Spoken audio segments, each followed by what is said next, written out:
Ndavuga ngo ese n'Imana yashimye ko umuntu abaho gutya, ese yabonye ari gishoboye kwihanganira umubabaro bari giuha. Narakubititse ndagenda ndadeprima, ikintu cyitwa depression irankubita pe.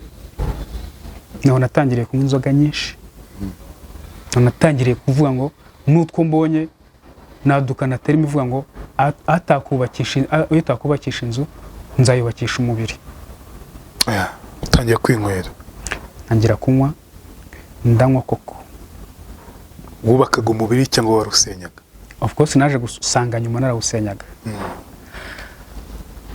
Ndadeprima pe. Yewe nza no kongera kubona akazi, radio disi irongera irampamagara. Nirukanwe kubera ubusinzi. Akazi neza karananira. Kuko naravuga ngo araho najya ubundi ndakorera iki? Ibyo nkora byose ko mbona nta na kimwe kigenda. Abantu bakambwira atari ko rero ufite n'inyatsa abantu uzajye mu bapfumu. Neza ndagenda nirundurira mu kintu cyitwa ikiyobyabwenge. Umukoresha nka radio disi, radio smart ntago bari kukwihanganira. Ariko nanone nyuma nibwo naje kubona yuko mu Rwanda tugifite ikibazo cy'abayobozi cyangwa se abashinzwe abakozi batumva ururimi rw'ihungabana. Batarwumva ku buryo umukozi inzoga uretse kwicira ubuzima zigutwara n'umwanya. Kubera yuko niba buri munsi nraraga kuri comptoir, kuko cyambere niba ndi mu nzu ngenyine gera ubwonko bwanjye bwaturunaga iby'inyuma gusa, nkibera mu by'inyuma byahahise. Umutuzo wanjye nkawumva ari uko nicaye kuri comptoir. Ukibera muri bwa bupfubyi bwawe? Yego. Umutuzo nawumvaga nibereye kuri comptoir. None ibaze comptoir ndayivaho saa 9 z'ijoro kandi ngomba kujya kuri tele saa 2. Nta kazi wakora. Nta kazi wakora. Ubwo buzima nabubayemo imyaka. Ngiye muri izo transition nigeze gutekereza kwiyahura. Igihe narebaga nabaga muri chambrette itagira plafond, nkareba igiti kifasha amabati nkawe kusubundi kintu cyanyica. Bazirikaho umugozi kumfungiramo imbere n'ubundi. Ko ari igihe nigeze gufata nk'amezi 4 ntunzwe n'abantu b'inshuti gusa. Ari ibya bindi wampaye 2 jira uzi kurya saa 6 ariko udafite ikizere ko ejo saa 6 uzarya. Biyumvikana. Uri umurisansiye ufite post graduate, uri umuntu ufite umutwe ukora. Kareba igiti nka 2 gatatu. Uvi inkuru yanjye. Iyi ni moto kugira ngo yitware ubyemerewe nuko ufite kategori A. Kwiga ni iminsi mike cyane ukaba wabimenya. Imodoka za B automatique turazifite nshyashya. Ngizi ni hano. Maze kuri kategori C y'amakamyo harimo na Howo. Unyito byo gukora rimwe ntago yarangiriye kuri provisoire gusa. Ushaka no gukorera permis définitif ukaba wabona permis B ya manuel. Hose ni hehe? Ni muri Action College. Nikaze mu kiganiro inkuru yanjye, nikaze by'umwaka muri Igasabo Showroom. Hamwe toto bafite ibikoresho byiza byo mu nzu. Nutekereza ibikoresho byiza byo mu nzu ujye utekereza Igasabo Showroom. Hano imbere y'ivuriro ryitwa Polifame i Remera. Hamagara 0788 770689. So uyu munsi rero reka mbwire buri muntu wese uduteze amatwi, yaba umunyarwanda, umurundi, umukongole, mbese we wumva ururimi rw'ikinyarwanda cyangwa uvuga ururimi rw'ikinyarwanda, uri wisanga muri Kongo, wisanga muri Uganda, wisanga mu Burundi, mwumva ururimi nk'urwacu, wisanga muri Tanzania, wisanga by'umweko na hano iwacu mu Rwanda no hanze y'u Rwanda, iyo ngiyo hakurya muri Amerika no mu Burayi, za Australia, muri Aziya, turabasuje tubaha ikaze mu kiganiro inkuru yanjye. Nitwa Rweme Mbabazi. Gusa ndakubwiye nti iki nicyo kiganiro dutangiranye kino cyumweru. cyacu. Uyu munsi turi kuwa mbere, sibyo Danto? Turi kuwa mbere tariki ya 4 z'ukwezi kwa munani mu mwaka wa 2025. Wumve ko hari umwaka dutangiye gusa naho tugenda tuwusoza. Ndabanza nkubwiye ni eske hari icyo uri gutegura kugira ngo wumve ko wasoje umwaka ari cyo wagezeho? Hari ubwo ugira gutyo ugasanga warakoze, wabayeho, warariye, waranyweye, ariko wakwisuzuma ugasanga umwaka usa n'uwagupfiriye ubusa.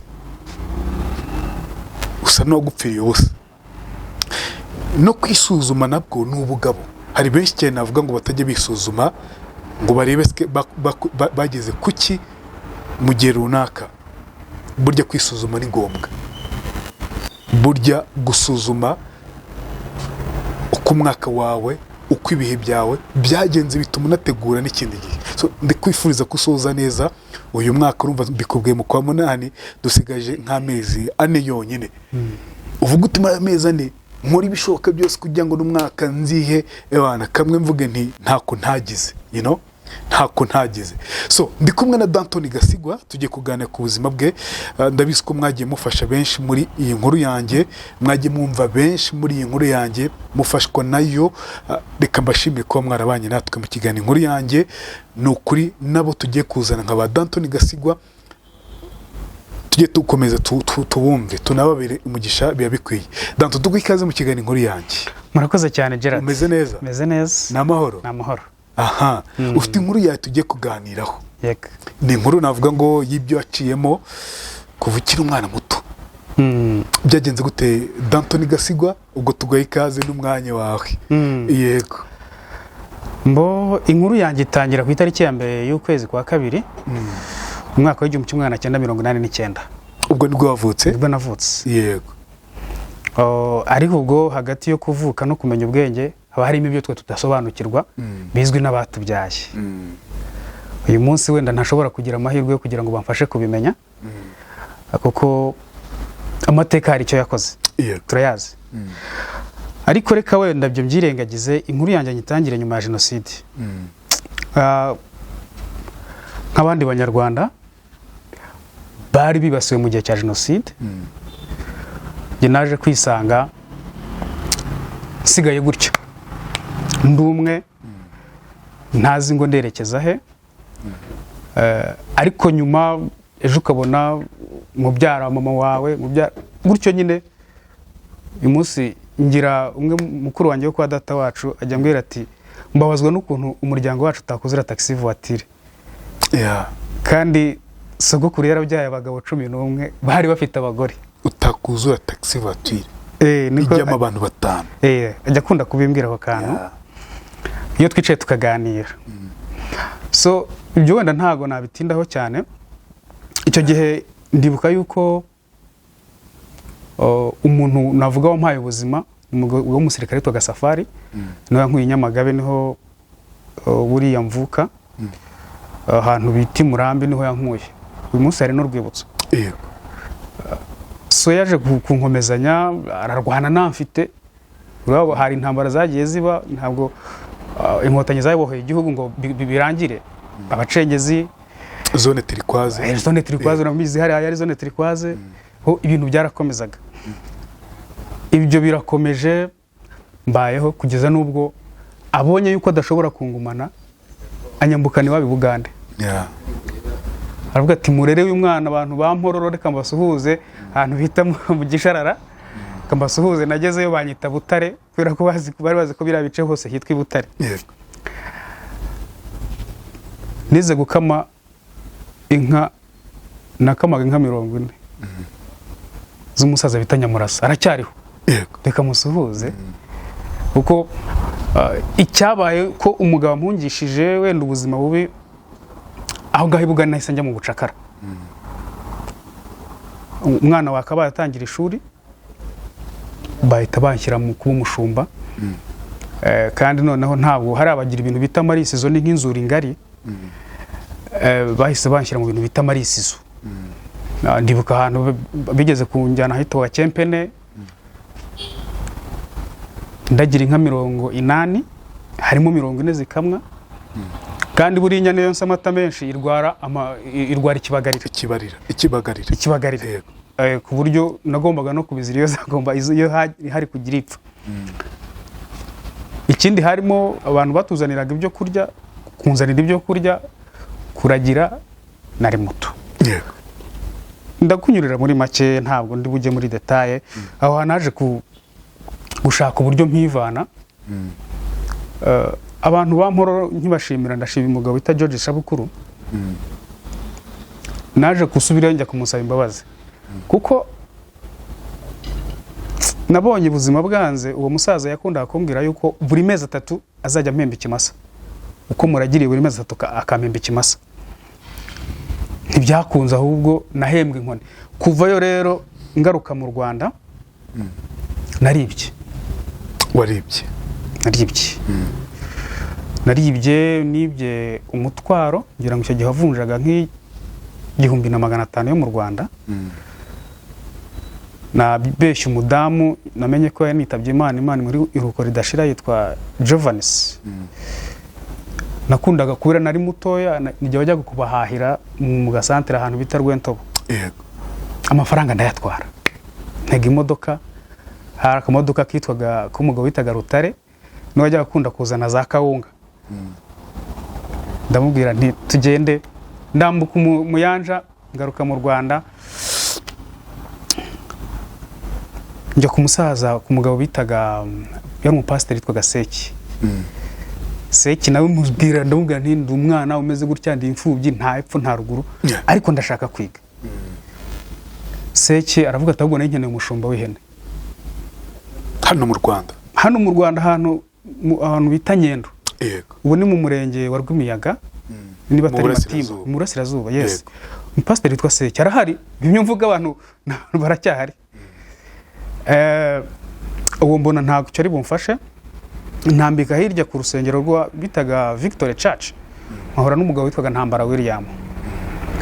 Yari umupasiteri ugifonda urusengero anaruraramo. Yego. Uwo niwe twabanye, turabana, kubera ko yari hari Bugande, yagenda i Bugande nkasigara ndara mu rusengero, yagenda i Bugande nkasigara ndara mu rusengero. Kandi yari atunzwe n'iki? N'abakristo. Buriya mu Mutara ibyo bihe bya 1997, 1998, 1999 kugera 2005, sinzi niba bikibaho, baturaga ibiryo. Abakozi b'Imana babaga ku rusengero, akazana ibigori, ibishyimbo, ibyo rero bigatunga uwo mupasiteri. Sasa hari igihe yamaze nk'umwaka atari, ariko ubwo narigaga, natangiye primaire ahantu bita mu Ntoma, no mu primary school. Yego. Icyo gihe uwo mupasiteri aragenda mara igihe iwabo, abakristo habura untunga n'umwe. Yego. Kubera ko ibyo kurya babizanaga pasiteri, barabana. Nigira inama yo kujya gusaba umugabo bitaga Didas Turatsinze, yari umudirekiteri w'ishuri nigagaho. Mubwira ubuzima bwanjye, mubwira uko ubuzima buteye. Aranje arambwira ati ngwino ube ku ishuri. Yego. Navuga ngo mu mwaka w'2000 kugeza uyu munsi, nibwo natangiye kwibana. Mu mwaka w'2000 waravutse mu 1989. Yego. Wari ufite imyaka 11. Nibwo natangiye kwibana, niyitaho, niha inshingano n'uyu munsi. Aho ngaho mu Ntoma nabanye n'umwarimu witaga Katega Nixon, yari umunyankore, nawe yaje kwitaba Imana. Urumva twabanaga mu ishuri, nta matera zabagaho, twaryamaga, hari amameza manini abana bariragaho. Icyo gihe twararyaga, icyo gihe buriya mu Mutara hari imishinga izanamo ibyo kurya, amashaza asatuye n'amafi yo mu bikombe. Ameza rero cyangwa y'abarimu bashyiragaho ibikoresho byabo, amakaye, niyo twateruraga nijoro tukayaryamaho.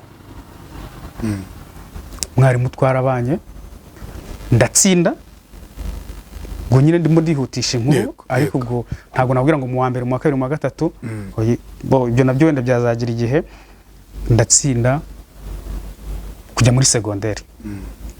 Ndi n'uwa mbere icyo gihe bakoraga mu ntuza mu ntara, intara prefecture za prefecture ngira ngo. ariko hari intara z'amashuri, amashuri yagiraga icyitwa intara. Nzamuka ndi mu ba mbere, mbona bampamagara bampa admission yo kuza kwiga muri house ari Kigali International Academy hano Kicukiro. Yego. Icyo gihe Kigali International Academy urumva ntabwo nari mpazi. Ikindi nta nubwo nari nzi ngo mvukahe. Yego. Buriya nuzo nuko no mu mazina nitwa harimo yo niswe. Wiswe nyuma ya Jenoside. Yes. Kubera ko Safari je ambaza ankura aho ngahe Nyamagabe, yarambajije witwa nde? Namubwira ko nitwa Kabutindi. Witwa Kabutindi. Yeah. Nagiraga nyogokuru. Narakubaganaga n'umwana. Rimwe akajya avuga ati uyu si umwana ni Kabutindi. Hari abashyitsi bigeze kuhaza rero baje baravuga ati yewe mwa ndahaguruka ntabwo ndi umwana ndi Kabutindi. Izina rimfata gutyo. Ku buryo hari igihe izina rinagufata n'abantu bagukikije bakibagirwa n'amazina yawe no kuyakwita. Nkura nanjye ari iryo nzi. So ngarutse aho ngaho ntabwo nari nzi exactly ngo mvuka hehe. Urabizi icyo gihe kugira ngo Farije kurihirire wagomba kujya kuzana icyangombwa cyo kwivuka. Aho warukokeye. Neza ndahayoberwa. Umwaka wose ndicara. Uranje primaire. Yes. Umwaka wose ndicara. Nshakisha by'amahirwe nza kufata umwanya nza kuri Avega. Avega yakoreraga hano kwa Nyirinkwaya. Sinzi n'ubungira ngo ndigikorera. Yego. Ndaza mbabwira story nyine ndababwira bimeze bitya kandi mu ndwaneho. Ariko ko bakurura imiryango bareba abana barokokeye muri ako gace, mu byangombwa bagiye bafite abana bafasha, baniyambaza muri Farije. Mbona mbonyemo umukuru wanjye wo kwa data wacu. Ndiruhutsa. Wari usanzwe umuzi? Oya. Mbere ya Jenoside? Ntabwo nari muzi. Wamubonye gute rero? Nyine babonyemo ayo mazina basanga uduce turahuye, tuganiriye imiryango dusanga bakomoka kuri sogokuru umwe. Ubwo papa bavukana kwa se wabo? Papa baravukana. Papa bavukana neza. Yego. Urumva n'uwa data wacu. Nawe sanga ari muri Kigali arangara nk'abandi. Gasigwa ubwo nibwo nabonye uburyo bwo kujya hehe kwibaruza, fata icyangombwa ndagaruka. Cyakora njya ku ishuri aho bari barampamagaye. Babwiza ukuri. Hari umugabo bamwitaga ubu yakurikiye sa Nkuru Nziza. Mu directeur nahasanze itwaga Joseph Rwagatare. Ndamusobanurira ambera umubyeyi aranyumva. Kuko namubwiye ibintu bibiri. Ndaramubwiye rero directeur. Nari mutoya ariko amagambo yarakuze kuko ubuzima bwari bwarankujije. Ubwo ndagira nkubwire ndi geto nabayemo nyine ubwo duhite etape ya kabiri yaho nibanye. Joseph ndamubwira directeur nje gusaba ibintu bibiri, ariko kimwe cyo rwose ndabizi urakimwe. Dore ngaye amanota yanjye. Mwampamagaye iki n'iki ndamutekerereza. Ariko mu birenze ibyo mbere yuko mu ishuri unanyemerera yuko nzajya niga mba hano kuko ntaho ngiraho kuba. Mu directeur arabinyemerera. Hambwira tuguzajya usigarana n'abazamu muri vacances. Yego. Mva ndiga. Mu academy ndiga kabisa. Tunkome nza mu ba mbere. Ndiga A-level. Ubwo singiye kuvuga bwa buzima bwo ku ishuri, urumva ni ndiga. Farije yaduhaga amakaye yego, ariko ntiyaduhaga imyenda. Ntiyaduhaga urukweto. Urumva no muri vacances je nabaga nambaye uniforme. Habaga hari izindi uniforme baba no mu bakire bataye. Nkabarizo ntoragura cyangwa se imyenda ishaje bataye. Hayimesa nkasigara nyambara mu kiruhuko. Niba hari ikintu cyambabazaga wari uwa kane wa nyuma abantu bagiye mu biruhuko kwa kundi abantu bafunga za mare ubona bishimiye gutaha mon frère agahinda karandyaga I know. nkavuga ni gute nacumuye iki ku I Mana know. Yeah. gute ejo ngasigarana urabizi abanyeshuri cyane cyane bafite imyaka ya adolescent Yeah, adolescence. Yego. baba bafite uburyo biyemera ku batetsi ku bazamu Yeah. ba bantu ubona nyine baciriritse wumva udafite n'inzozi zo kuzaba umutetsi cyangwa umuzamu abo ngabo nibo bari inshuti zanjye Yeah. hari igihe najyaga ndarandira buri wa gatanu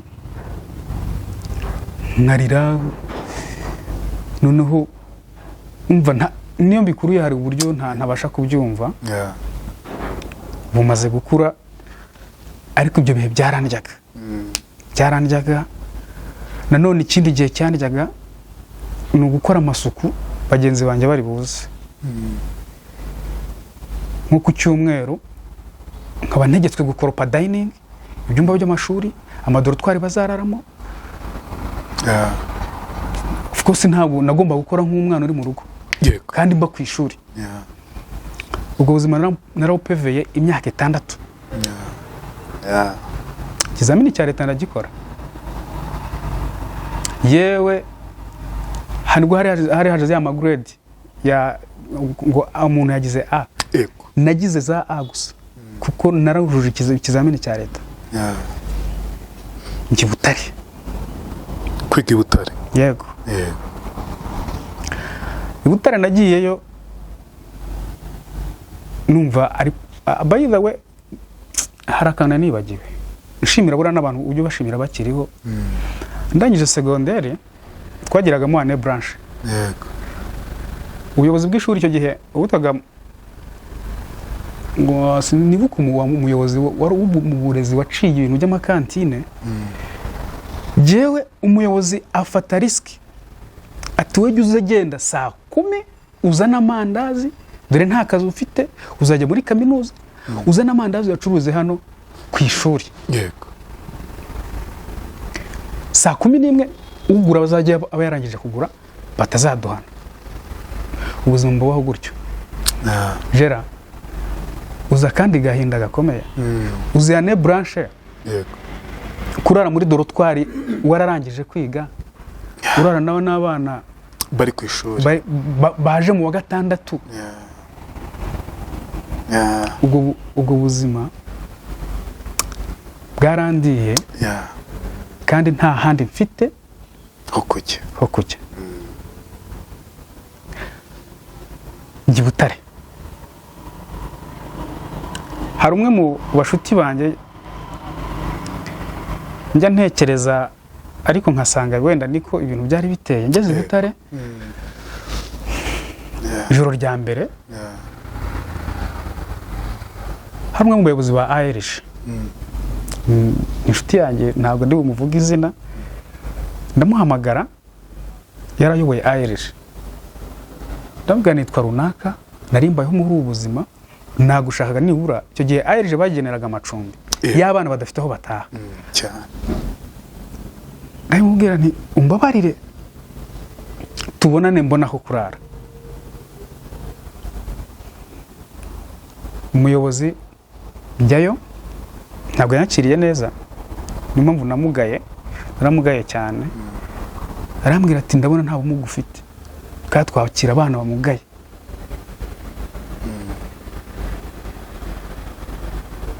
ndatekereza nta mafaranga ntaki namanutse ahantu bita Madina njya kugura urubavu abantu batabizi byari bitanda bigerekeranye hasi mukarana muri babiri no hejuru babiri chambrette yabaga irimo nk'ibitanda 4 Yego. ubwo kane gukuba kabiri n'abantu 8 Madina ni amacumbi yabaga abantu iruhande rwa kaminuza. yego Madina Narahazi. yego ahantu bita Bikodeshereza bisanzwe. kwa Haji njyayo njya kugura urubavu byari 8,000 ku kwezi ariko ukaba urarana n'umuntu utazi ubwo ibyo kurya byo ntabwo nabitekerezaga aho ngaho niho igitekerezo cyaziye ndara muri urwo Rubavu nakunda kumva Radio Salus ndavuga ariko kuniyaminiya kunumva navuga numvaga mfite byinshi byo kuvuga ariko bya bindi by'ubwana numvaga nzavuga ibyanjye gusa ibinyerekeyeho uracya ndatekereza jya kuri Salusi hari umusore witwa Patrick namenye yakoraga icyo bitaga Saturday Morning Report cyari ikiganiro cyo mu Cyongereza na Friday Vibration byari ibiganiro byo muri weekend ariko bivuga mu Cyongereza ndagenda ndamwegera ndavuga nti mbabarira kuko twari nari narize mu wa mbere hari Kagarama we ari mu wa kane noneho ndara hejuru ye urumva nari muzi aranyibuka nuko kunyinjiza muri Salusi muri Salusi ikintu bankoreye cya mbere nuko umwaka wakurikiyeho Salusi abanyamakuru babo bagiraga amacumbi muri kaminuza kandi heza muri Cambodia ubwo iki cumbi kiba kivuyeho ikindi bura twagiraga kamisiyo ka 2500 kugiye kuri tele nubwo natangiye umwuga 2015 nubwo natangiye umwuga w'itangazamakuru kuri Radio Salusi ngiye nkarwana no kujya kuri tele buri munsi kugira ngo mbone ibyo 2500 nkajyayo nka recording inkuru nyinshi ariko buri munsi nkatanga igitekerezo cy'uko ndi bujye kuri tele kandi inkuru nyifite yandi nkayabika ubwo kwari kugira ngo mbashe kubaho n'abayobozi nabikoreye bazihangane bwari ubuzima we n'ubwenge ariko ubwo ngo yego so ubwo narakomeje ndiga ndarangiza kuko urumva uriya hari n'ikindi kintu gitangaje abantu batapfa no kumva uranavuye hariya mu academy narigaga yitwaga HEG ngezeyo ndavuga ntabwo nizi ibisosi ngo nkomeze muri kaminuza niga ibisosi njya kwiga BIT is a tricky course kuko isaba IT skills ku muntu ufite background yayo ariko nabashije kuyipeza ndayirangiza ntasibiye ntabonye retake ntabonye second sitting namashimwe naho Imana kuko je ntago nabyishoboza ndangije kwiga ariko ubwo hagati aho naje kujya kuri liseho mvuye kuri Salusi liseho yabaduhaga 34 ku kwezi turi abanyeshuri birarangira ndangiza kaminuza nibwo nazaga kubona amahugurwa baje kuduhugura hano muri abanyaswede baraduhugura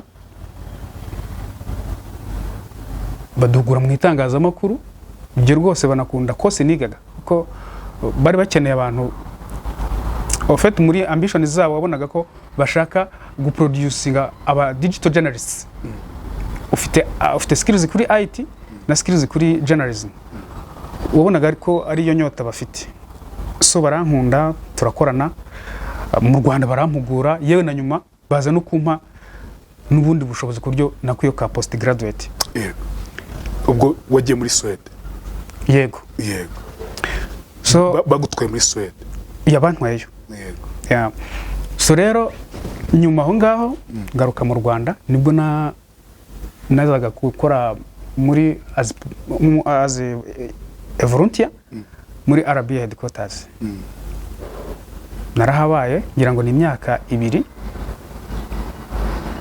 nza kuhava njya muri Radio 10 ubuzima bwo muri Sweden icyo tibagirwa mu tutarajya kuri Radio 10 nk'umwana waruke muri ibyo bikomeye mu bikomere mu kubaho utariho uza kujya amahirwe kujya muri Sweden nicyo tibagirwa muri Sweden ukiyagira cyangwa unariyo ikintu cya mbere wamenya nuko bigoye iyo umuntu yagutwaye n'ubundi uriwe nabonye ari igihugu kigira ikintu cyitwa racism cyane ku buryo naho uciye buri mwirabura wumva baguhamagara 50 cent n'inyota harimo abambwira bati kubera iki bundi ubuzima warubayemo kutagumyeyo kutatorotse. Yego. Ariko jyewe umutima wanjye numva uziritse mu Rwanda, numva amahirwe yanjye yose ariho ari, nubwo hari ayo ntarabona ariko numva ko agihari. Umutima wanjye numva uziritse mu Rwanda kuko hari ibyo ngomba u Rwanda rwampaye, ntabwo icyo gitekerezo nari kukigira. Ibyo ntazibagirwa rero ni byinshi,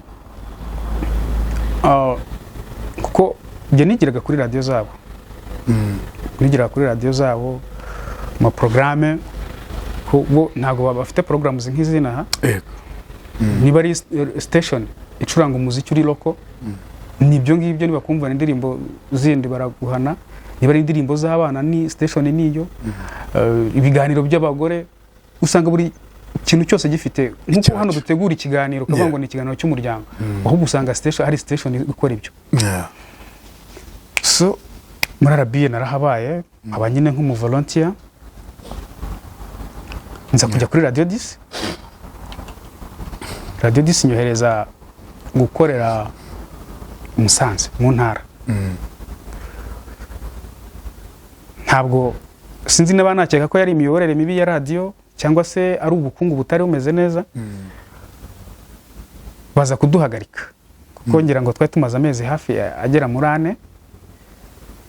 Urumva umukozi udahembwa nawe hari n'izindi langaje ashobora gukoresha zitashobora gushimisha umukoresha cyangwa se n'umusupervisor umuyobora. Baduhagaritse turi abanyamakuru 5 bakoreraga mu ntara zose. Ndashoma ngo nyine nkajya mu turaka gutyo nza no kujya kuri iyi televiziyo ya Authentique yari gitangira.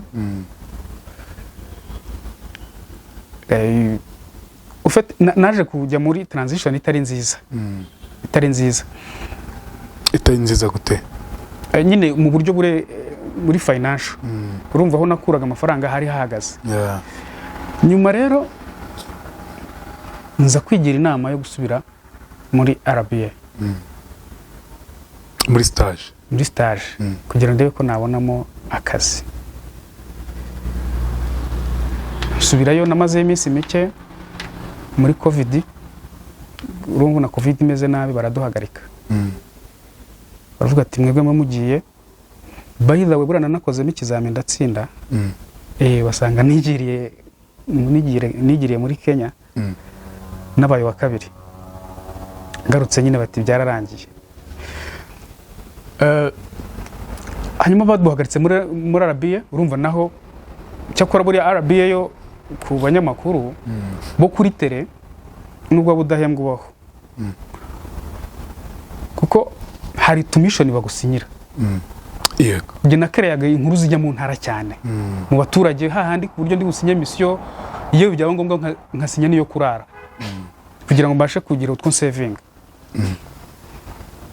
Muri COVID baraduhagarika, nibwo rero navuga ngo urugendo rwanjye rwo gukubitika rwatangiye. Uko baraduhagaritse icyo gihe izo nzo zose nazikoraga nkiba muri $1.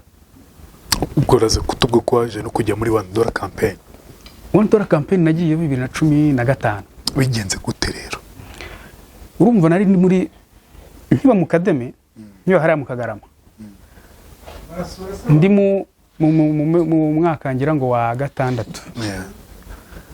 Higeze kuza timu ya ARG. Yego. Baravuga bati dufite umwana ariko wanyu hano. Baravuga ati ariko turimo turubaka, hari inzira ku Gisozi Kagugu. Yego. Niyuzura bafata amadata, bafata iki, noneho ndi i Butare. Ariko urumva nanjye nk'umuntu ukeneye icumbi nagumaga nibutsa. Yego. 2015 numva ko inzu yuzuye batangiye guhamagara abantu.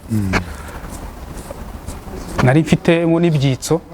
Umwari uyihagarariye yitwaga Bugingo Fideli, nawe yari yarize Butare, twari tuziranye. Twabanaga muri famille y'Isano, y'abantu batagiraga aho bataha.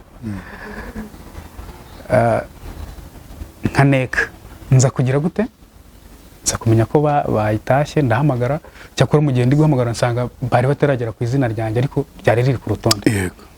nuko naje kubona amahirwe yo kujya nanjye mbonaho ntaha muri vacances ubundi mbere ntago nagiraga wiberaga ku bigo niberaga mu bigo icyo gihe nibwo navuga yuko natuje hanyuma rero muri $1 campaign bajya kudusezerera numva nari doye baduciyemo amatsinda 21 ubwo ndagira nkubwira yuko naje gusitara ura nta mudasitara mu buzima buri muntu bamugenaga 600 buri muntu yego ariko bigatangwa mu matsinda kugira ngo tugende dukora umushinga umwe itsinda ry'abantu 21 bavuga ko umushinga niba babona ugenda neza bazatwongera 400 muri covid yindi yaguma mu rugo amafaranga baraduhaye nijye uhagarariye itsinda twabanje kuryamo ijana ariko urumva nawe umuntu ugusezereye harimo kantu nyine ubona katumvikana umuntu ugusezereye ukeneye kwiyinstara ukeneye kurya ukeneye iki twakoresheje nyine navuga ngo ni common sense komite turaterana turavuga ngo aya mafaranga kadufatemo 100,600 buri munyamuryango arisimbuke iki cyorezo cya covid nibura mu minsi runaka numva hari hasigayeho 500 500 byageze aho tubona n'ubundi nta mushinga azakora tubona nta mushinga urimo amafaranga turayagabana ko dufitemo abanyamuryango bamwe bari baragize amahirwe bigira hanze bagera muri 5 umwe amafaranga yagumye mu ntoki zanjye kame mu mafaranga tayikoreshereza yego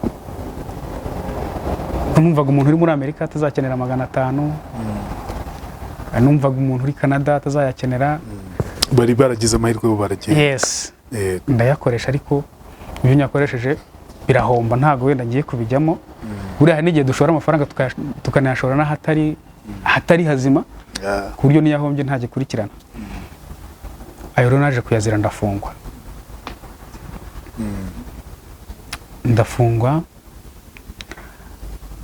mfungwa amezi 3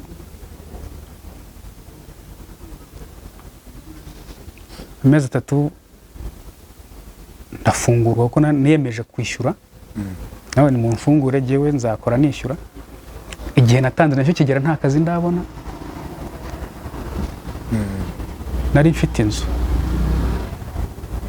umwana waciye muri ubwo buzima agakora iyo bwabaga kiyubakira akazu k'ibyumba 3 na salo ukubaka hehe gute muri utwo tuntu twose watoratoraga mu turaka buri Butare nari umuyobozi mwiza buriya unarebye promotion yacu kuva mu mbere kugera mu 4 abahanzi ba Tom Close bandi abazaga bose ninjye abahostingaga mu bitaramo nabaga ndiyamuze abazaga kubasura abazaga nyine nanateguraga ibitaramo nkiri Butare kuko nta kibazo cy'amafaranga nagize nkimara kugera Butare pe nakoze ama innovation nirwanyeho nari umu DJ najyaga ndara mu boîte ndi umu DJ nari nakoraga kuri radio kuri abantu batabizi umunyamakuru ukora showbiz baduhaga twagiti je narabikaga kuko nari nzi aho navuye nuko iyo nzu nayubakishije miliyoni 3 hehe hantu nakuriye n'igihe primaire hahandi nahitiye mvi Bugande nashaka umva nabikoranaga agasuzuguro nshaka nubatse hafi yo kwa Seki wa mugabo wambwiye ngo ntashaka mu burasirazuba yego ngo ntashaka ngo ahubwo ngo nzigihe ntashaka umwana ashyira mu ishuri arashaka umushumba w'ihene ndagenda ngura ikibanza hafi aho nzo barayiteza Gera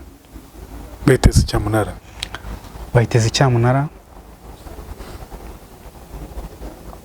narasezerewe muri $1 ariko nubundi nta nubwo numvaga ngikeneye kuhaba ko nari maze gukura nurumva inzu bayiteza cyamunara nashubije ubwenge inyuma ndavuga ngo naringiye nibura kugarura umuryango w'abashambo w'iwacu ku isi kuko narahiye ko ntazashakira umugore mu bukode kandi uyu munsi sindashaka umugore, niyo mpamvu ntarongera kubaka ubwo. No icyo kintu narakihaye, yego nzarwana, nzagwa, nzeguka. no Naratekereje nuko urumva ARG niyo yari ishinzwe amafaranga, ARG niyo yantereje cyamunara. Byari itegeko, of course. bagenderaga ku itegeko. Bagendera ku itegeko. Yeah. Ariko jye nk'umuntu nagendeye ku marangamutima yanjye, nibagirwa nyine ko byari itegeko, kandi amakosa nayemera njyewe bizi neza ko ibyo bintu binsinda. Yeah. Narakubititse, Yeah. ndagenda ndadeprima. Ikintu cyitwa depression irankubita pe.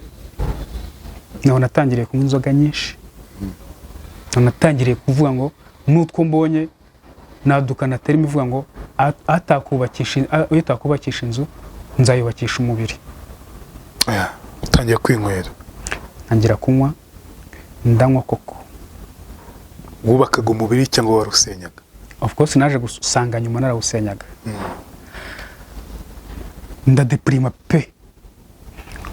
Yewe nza no kongera kubona akazi, Radio 10 irongera irampamagara. Banyoreza ku Gisenyi gukorera kuri Potingeri ntara y'Uburengerazuba. Nakoze nirukanwe kubera ubusinzi. Yeah. Akazi neza karananira. Kuko naravuga ngo araho najya ubundi ndakorera iki? Ibyo nkora byose ko mbona nta na kimwe kigenda. Abantu bakambwira atari ko rero ufite n'inyatsa abantu uzajye mu bapfumu. Neza ndagenda nirundurira mu kintu cyitwa ikiyobyabwenge. Umukoresha nka Radio 10, Radio Smart ntago bari kukwihanganira. Yeah. Ariko nanone nyuma nibwo naje kubona yuko mu Rwanda tugifite ikibazo cy'abayobozi cyangwa se abashinzwe abakozi batumva ururimi rw'ihungabana. I know. Yeah.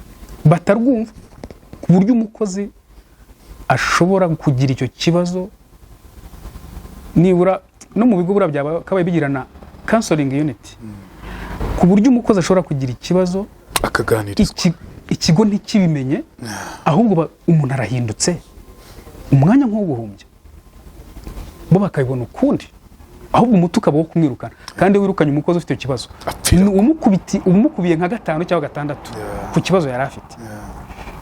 Icyo kibazo narakigize, ndagenda deprima. Radio 10 maze kunyirukana, urumva babanje kungerageza mu Burengerazuba. Banyohereza i Huye, babonye Burengera bati wenda yarahamenyereye iki n'iki. Banyohereza i Huye biranga. Ubusinzi yego buriyongera. Ntabwo bwiyongereye, ahubwo iyo level nta cyahindutse. Wafatishije ku businzi nta cyahindutse. Yego.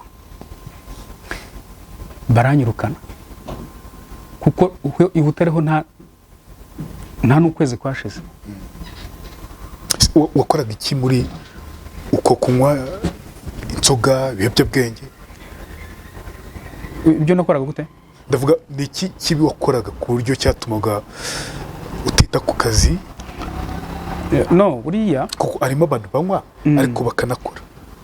Ureka nyine ibi bintu mbibabwira abantu. Inzoga uretse kwicira ubuzima zigutwara n'umwanya. Kubera yuko niba buri munsi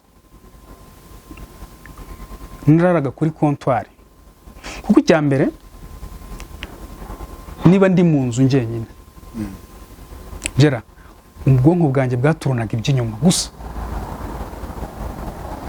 nkibera mu by'inyuma by'ahahise. Umutuzo wanjye nkawumva ari uko nicaye kuri comptoir. Ukibera muri bwa bupfubyi bwawe? Yego. Yeah. Umutuzo nawumvaga nibereye kuri comptoir. Yeah.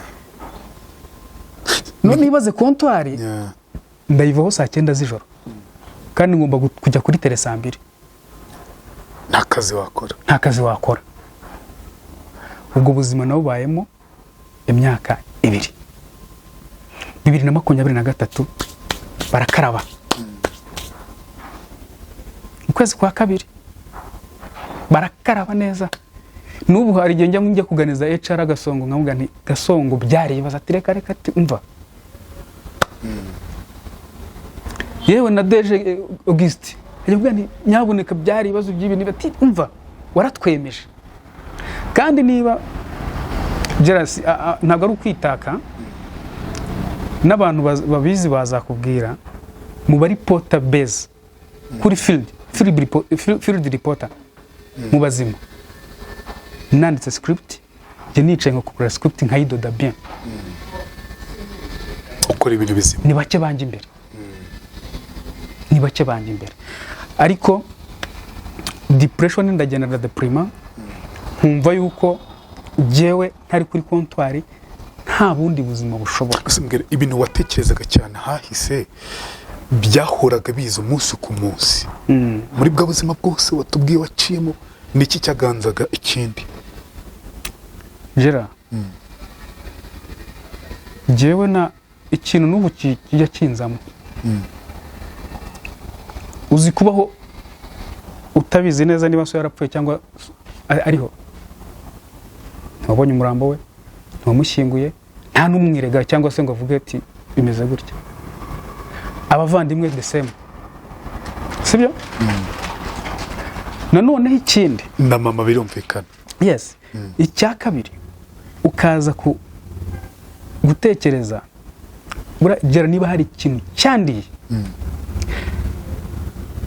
n'uburyo nari mvuze ngo ku myaka yanjye nibura reka maze kubaka reka nubaka umuryango jera nkabona inzu igiye mu maherere inzu yubatswe na 3 miliyoni ihagaze mu kibanza cya miliyoni igatezwa 950 kubera ko ngo hari muri covid ibintu byose bikuguyeho bibi kandi ibintu byose navuga kwayimi kubera iki ngewe icyo gitekerezo cya wayimi nubwo nabaga ntafite amafaranga najya kwikopesha nkimara kwirukanwa nabaye muri depression urumva narirukanwe nta saving ntaki naraje nduhukira ku Gisozi hariya namaze umwaka ku Gisozi hehe hano munsi ya Yerika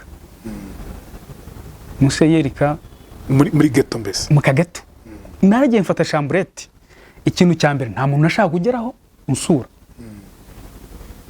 kuko hari abanzi niyubashye hari abanzi kuko muri mu byagurishijwe byose n'intebe zo muri saro iwanjye televiziyo radio igitanda kugira ngo amafaranga y'ubwishyu aboneke ndibuka hari ijoro rimwe yewe naraye kuntuza ku ikoti buracya ngiye ku muntu wacuruzaga matera za okaziyo ndavuga nti nduyu muntu nduyu n'uyu ura n'izina haraho rikora haraho rikurengera niba ufite matera imaze igihe hano kandi udafite gahunda yo kugurisha vuba ngo ino nkwereka ahantu ngiye kuba muri aka kagato urumva navuye Butare bura radio disi nabo banyirukanye nabi reka mbivuge barambwiye ngo ninze bambwire ngo ngiye gukorera headquarter bampe bari winyirukana urumva maru muhangaha kumanukana ibikoresho Butare birananira urumva kubari batarampemba nabo ubwabo biragorana Ibutare rero naho ubwabo kuko narabanje njya kuba ku mushuti wanje nkiri muri zo procedure zo kwishyuza kugira ngo mshake inzu kugira ngo ngire gute Ibutare nabo uko ndi muri ibyo enzirimo irakora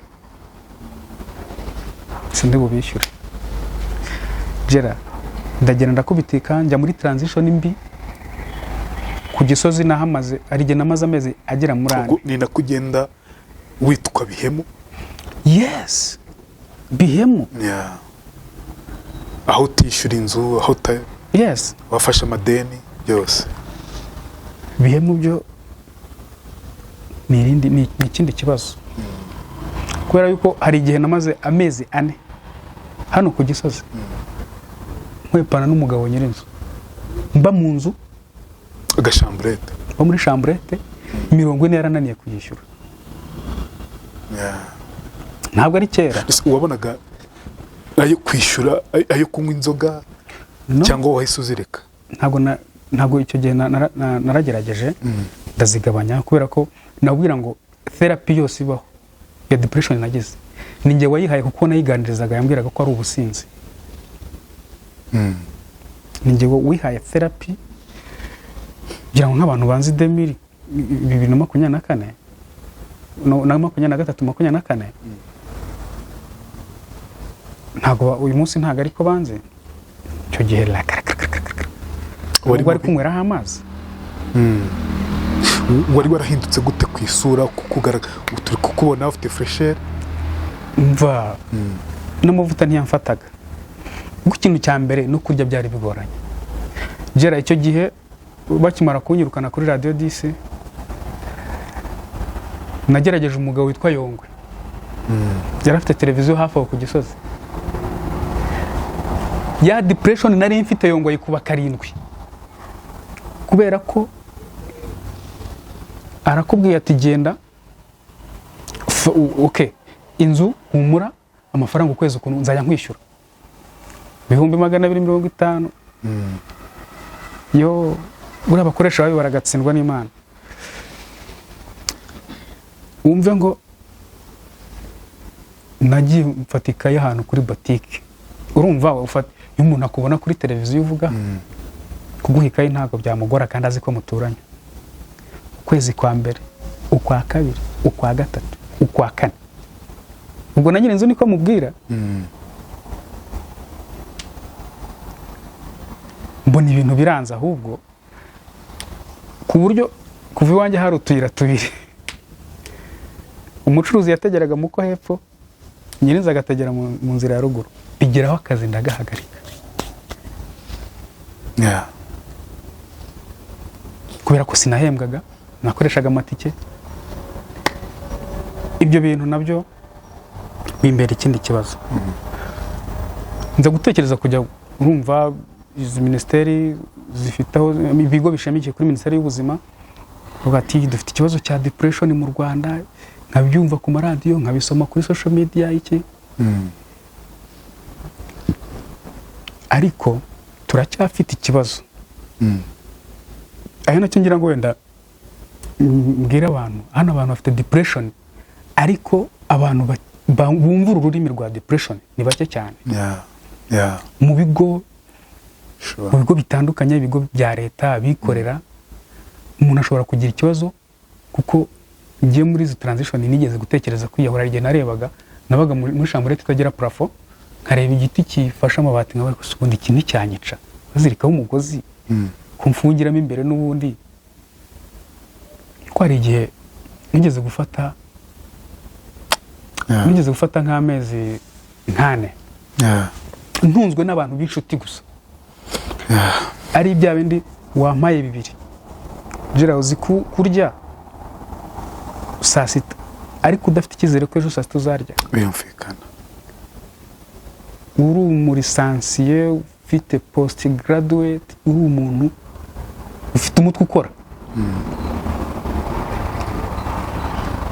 kareba igiti nka 2-3 ariko rimwe ndi muri izo situation mbona ibintu byanze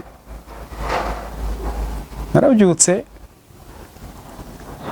jya hanze uriya ni Imana ngira ngo hari igihe ibishaka gukura mu bwigunge. Narabyutse njya hanze nicara imbere y'inzu nabagamo mbona akanyoni karaho kari gutoragura umutima urambwira uzi ko wasanga iyi nyoni yavuye nk'indera ikaza gutoragura hano umutima urambwira uti ntacyo uzageraho uryamye abantu urabihisha yego baragusakuriza rimwe baragusakuriza kabiri ariko uva muri ibi. Narabyutse ndakaraba nca kuri buri muntu wese mfite ideni ndamusuza ndavuga nti amafaranga yawe ntayo mfite ariko ngiye kuyashaka. Na nyirizo ndabimubwira nyirizo we uwo munsi natashye nsanga yakizeho ingufuri we yacungaga nuko nsohoka gusa yego. Naricyo uwo munsi nagiye kuri Flash FM ndavuga nti nitwa runaka bo ikiza baba banakuzi bazi nicyo ushoboye. Arambwira ati nta kazi gahari pe kubera ko ndi umunyamakuru wo kuri tele ndavuga nti nakorera n'ubuntu, ko kuri tele buriya umunyamakuru ujya kuri tele yabona byinshi. Bagushobora kuguha itike ya 5 ugakoresha 3 ariko 2 ukaza kubirya. Ikindi kuri flash hari ka free lunch. Yego. Ako nako nkakabarira. Uravuga uti nzajya mparya Ndaba nzakorera ubuntu nibura njye njya hano saa 6. Yeah. Barambira tereka reka. Alphonse Twahirwa aramakanira. Ndavuga nti okay. Ndabareka ntitirize deje. Nako siwo. Fata nimero ndamutitiriza ati nyoherereza ibyo ukora byo wakoze. Ndabimuha. Aje arambwira ati uzaze.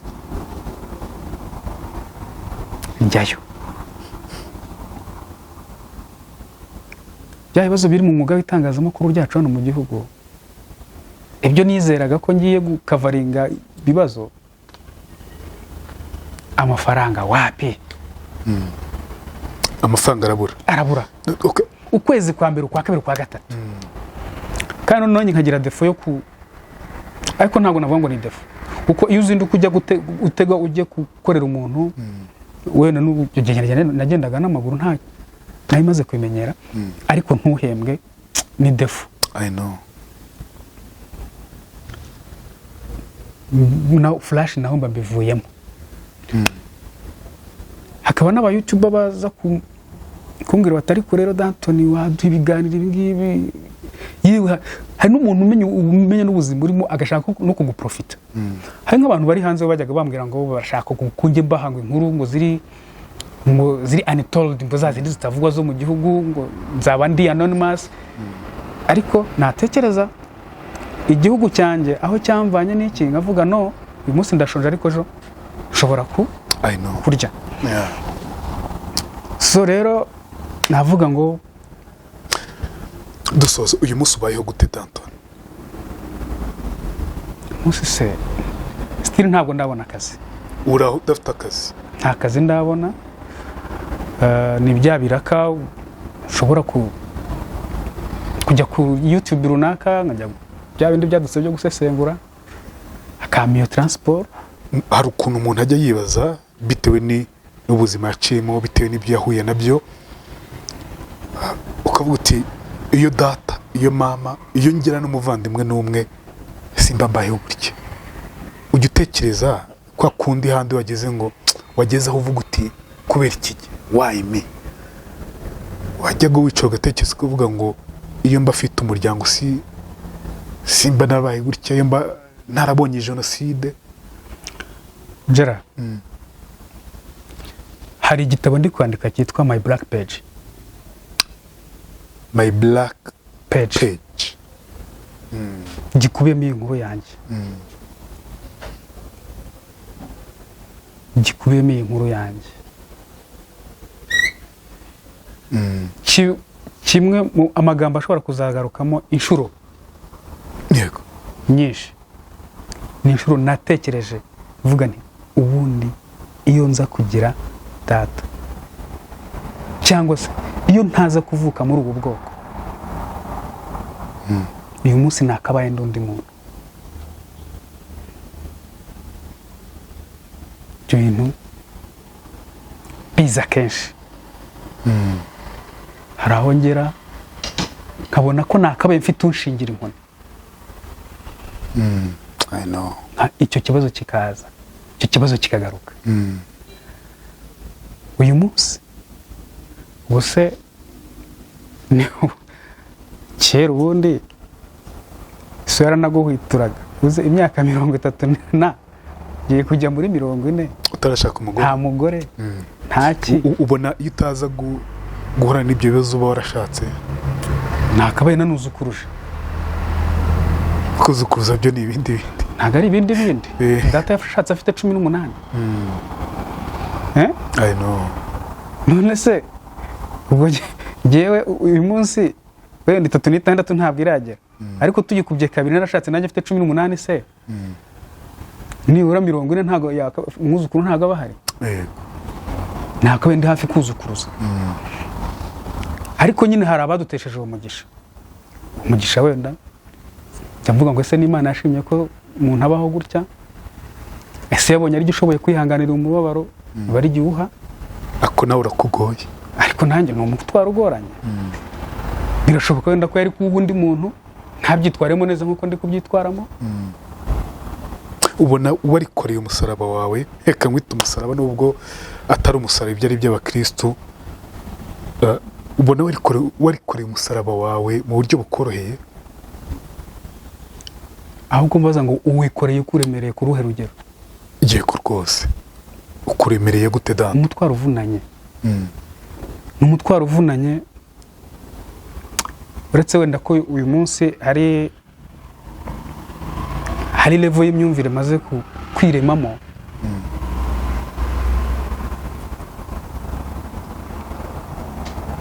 Haraho nageze nkajya nicira umugani ngo I would rather die a meaningful death than living a meaningless life.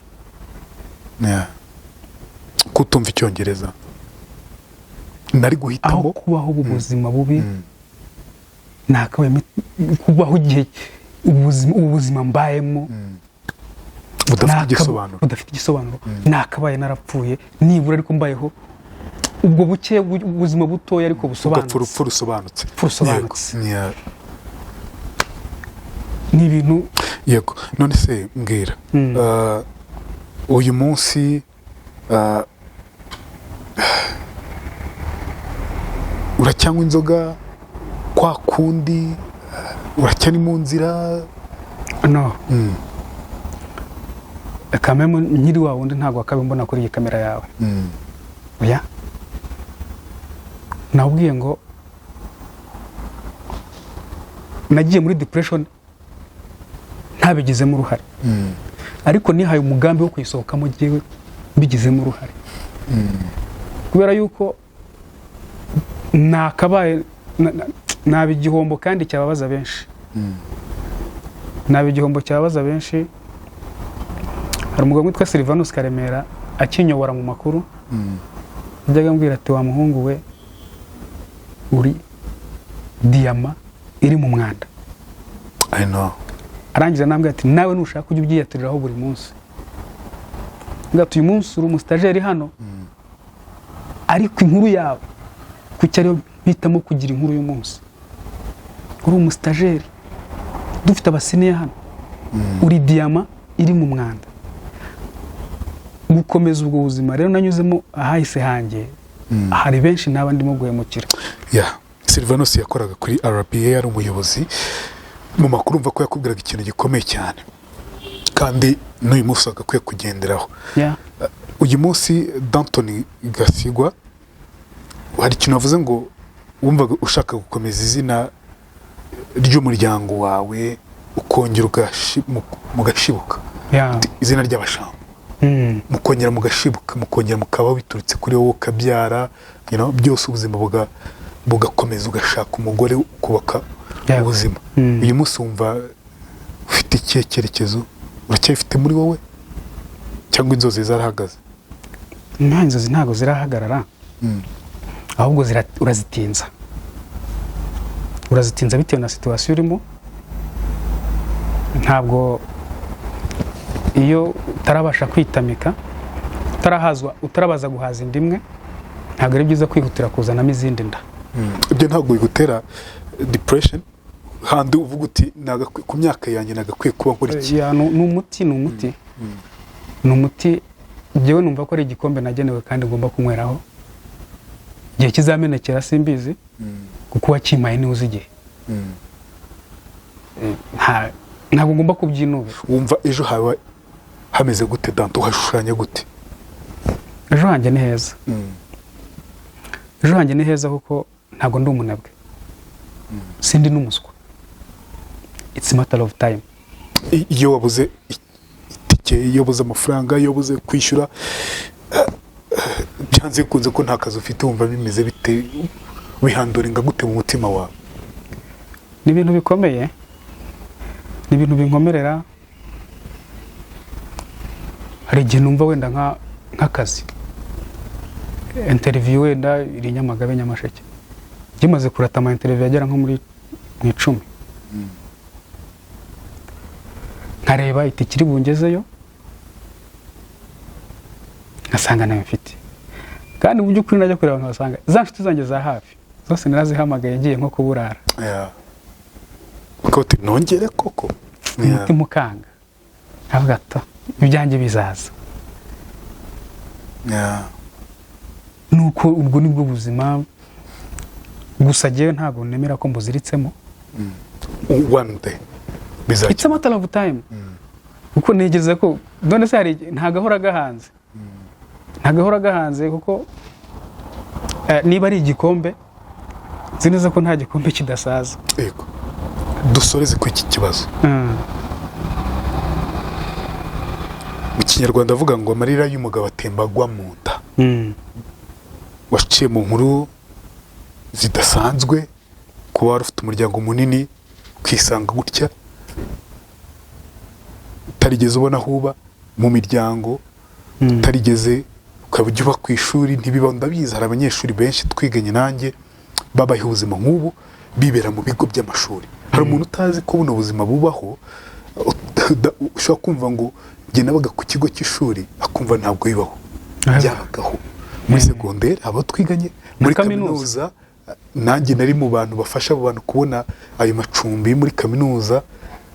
Abo bantu turabazi benshi, abana barokotse jenoside badafite aho baba, batari bafite aho baba. Uyu munsi uri kwibaza ngo babayeho gute? Nibo ba Dantoni, bya bikomere byabo batigeze babona ubivura, wenda bahawe buri kimwe cyose ariko ntibigeze babona umuganga ubakurikirana mu bihe runaka. Gisanze mu kazi muri stage, ariko igikomere cye kirazutse bitewe na kantu runaka aciyemo. Ushaka kuvuga ngo yararangaye, yagiye mu businzi, yagiye mu itabi, ariko iyo ataza guhura n'igikomere yari kuba ameze nkawe, yari kuba afite ubuzima nk'ubwawe. Iyo ataza kubura ababyeyi yari kuba afite ubuzima nk'ubwawe. Iyo ataza kubaho abana n'ibikomere buri munsi kuva muri primaire kugeza muri kaminuza, mu bikomere, atagira ataha, atagira uwo yereka amanota, atagira uwo abwira ngo dore natsinze, atagira umusunika ngo kora iki kora iki kora iki, byose ari we wisunika. Urumva umutima, urumva umutima, urumva umutima. Ni handi uvuga ngo naho bari amabuye, naho bari amabuye. Iyo tubonye abantu nk'aba ngaba nka ba Danton, tujye tubuha tuvuge ngo muri intwari, mwakoze ibikomeye. Ntumurebere muri wa mwanda yaciyemo bitewe n'ibikomere bye. Ushobora kuba yagiye mu businzi, umuzi mu businzi, umuzi mu itabi, umuzi mu kwambura, bitewe n'uko nyine atabonye icyo atanga. Kenshi tubikoreshwa n'ibikomere, ugasanga ugiye muri uwo mwanda bitewe n'ibikomere.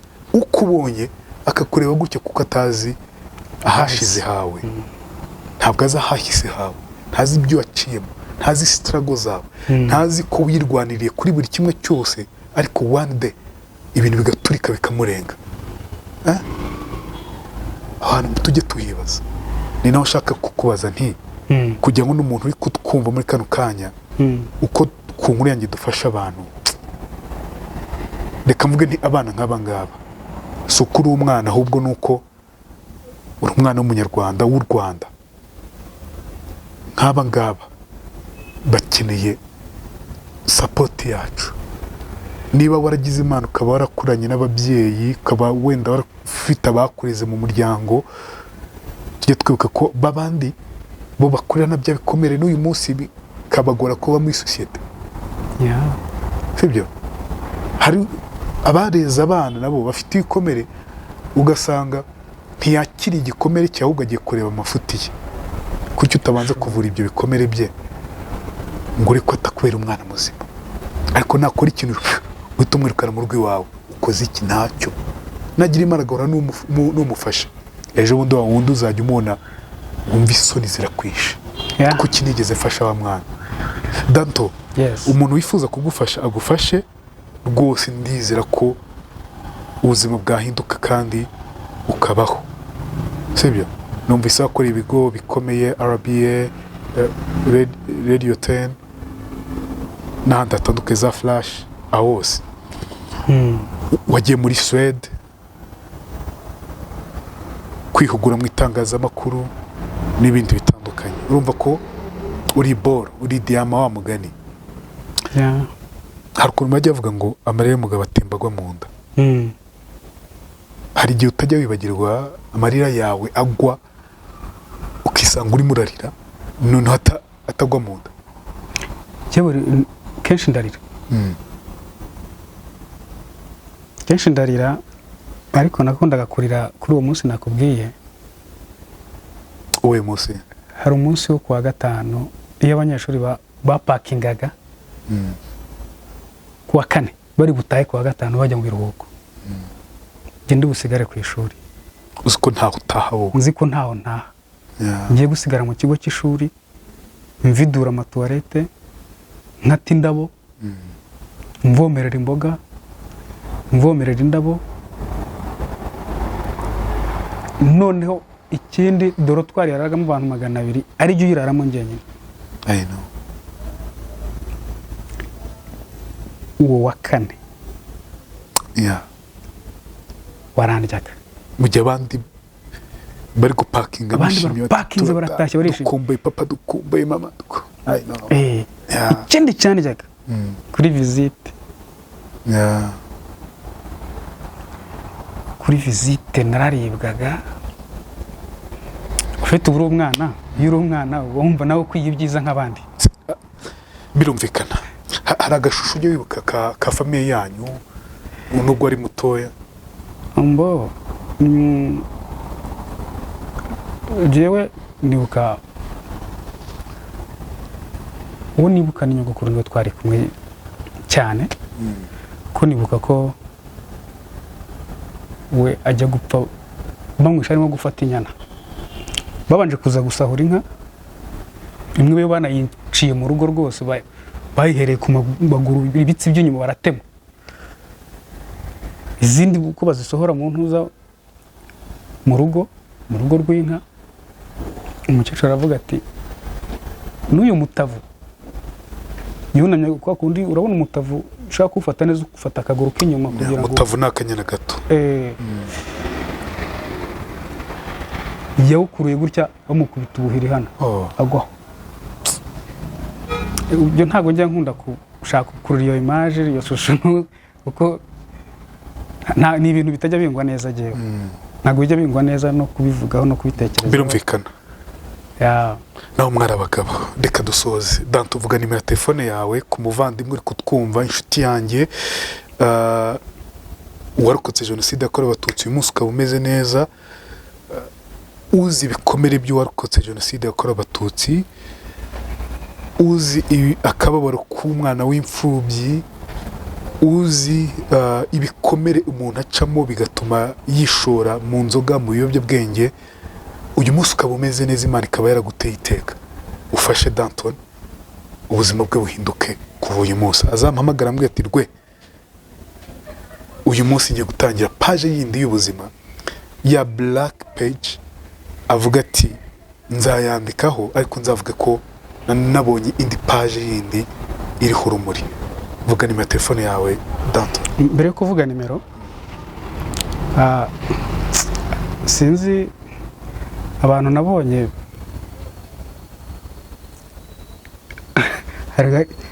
abantu bumve ko naje hano gutanga ikiganiro ngo nsabirize. Ibyo nigiye ubyishyiremo pe, nijye ubyishyiremo Danton, nijye ubyishyire. Ntabwo twabivuganye na Danton uwamakazi nagakora pe, yewe n'uwakanda ku kanyenyeri nakakira. Ariko main purpose abantu babyumve, ntabwo naje ku rubuga. Oya Danton, reka nkubwire nanabisobanuriho. Danton, ntabwo twiye tuvugana ibyo ngibyo kenshi. Mbikora mu rwego rwo kugira ngo iyo numvise nk'inkuru runaka, niba hari umuvandimwe ufite ubuzima runaka, ushobora kubona Danton ukavuga uti ashobora kuba abayeho neza, ni iki tukubyumva. Ariko iyo umuntu atavuze cyangwa iyo umuntu atarasi indwara ye ntabwo ikira. Ngewe nkavuga nti why not, kuki tutafatanye tugashyira hamwe. Danton ntigeze nsaba ngo ibyo ngibyo tubikore, urumva. Ariko dushyizeho nimero ya telefone yawe, wihangane uyishyireho, ubundi ugufasha agufashe. Ntabwo waje gusaba, ndabizi ko bishobora no kuba byakujena, nawe ntabwo wari kwifuza kuba warabaye muri ubwo buzima ngo ugere hano, sibyo wari kuwusharinga story yawe ntasoje gutya sibyo ihangane nsoze gutya kandi unakomere cyane. Nimero yanjye ni Airtel 073 6 203 550. Yego. Yanditseho Gasigwa Eugene Danton. Iyo niyo nimero ye. Mumufashe. Wifuza kumufasha mu buryo bw'ihungabana, mu buryo bw'akanyenyeri n'ibindi bitandukanye, akazi, n'hésitez pas. Do not hesitate. Nyene y'akazi. Byose. Abantu mufite ama YouTube channel muyazane yakorere. Cyakire ibiganiro. Urumva n'umuntu wivugira akazi, it's perfect. Thank you so much. Murakoze cyane. VIS Focus ni ahantu heza cyane waruhukira n'inshuti cyangwa n'umuntu ku giti cye muri Niboyi Kicukiro, aho yitegeye neza ikibuga cy'indege Remera, no kuvuga ureba kuri stade yose BK Arena, ibaze none ari nka nijoro. Hari ibyumba byiza bifite iby'ingenzi, harimo nka toilette, bathroom, dressing area, balcon, ahantu nyine wicara ukanywa ka coffee cyangwa ukanaruhuka unareba ya misozi yose mu mujyi wa Kigali. Internet nziza, roof terrace ifite view nziza cyane, wakoreraho akazi kawe kwa kundi nyine wifite machine cyangwa unatuje. Harimo igikoni cyiza, parking ihagije, ubusitani burimo amahumbezi ndetse n'abakozi b'umwuga bafasha abagana VIS Focus. Mwaduhamagara kuri 0792 94 55 9. Umva inkuru yawe.